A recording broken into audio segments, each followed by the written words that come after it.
Thank you, Madam President.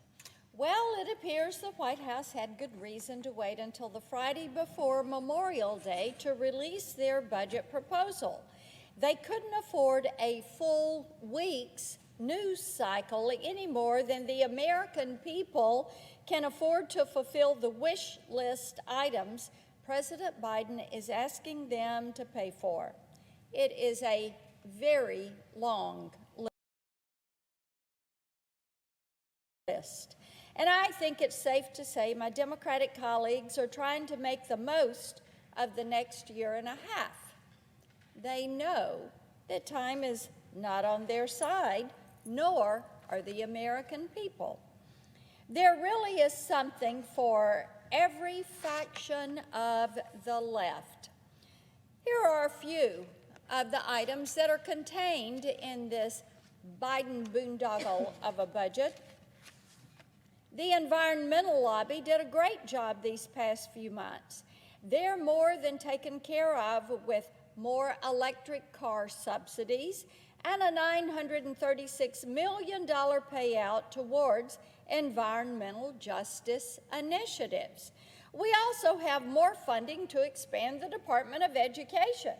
If you think that more government is what your child's educational experience has been missing, well, this is the budget for you.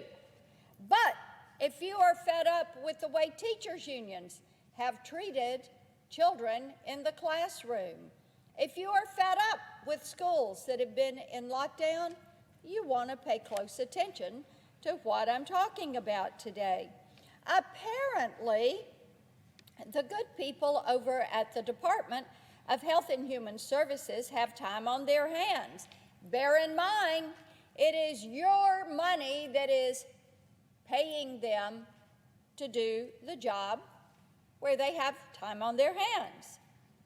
Now, they'll be switching gears from pandemic response to a new focus on environmental extremism, reparations, and gutting the Second Amendment.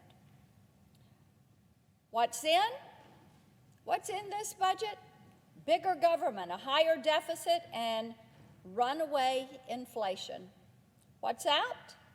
According to this budget, national defense is no longer a priority of the Biden administration or of the Department of Defense. Border security is also on the back burner, along with the family-friendly tax policies we implemented under President Trump. President Biden and the Democrats are doubling down on every mistake they've made so far.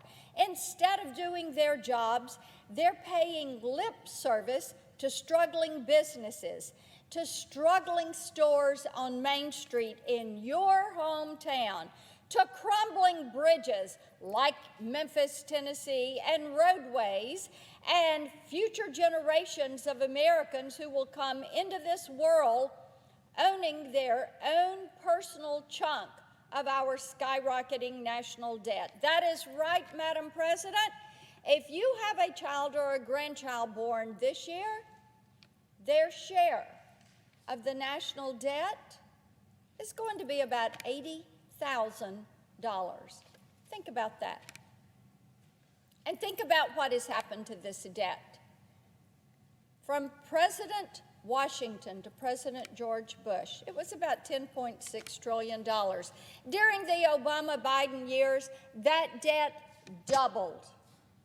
Then it was added to through the pandemic, and now one would be led to believe that this administration has decided they're going to take the credit cards and swipe them so many times they run the numbers off of them.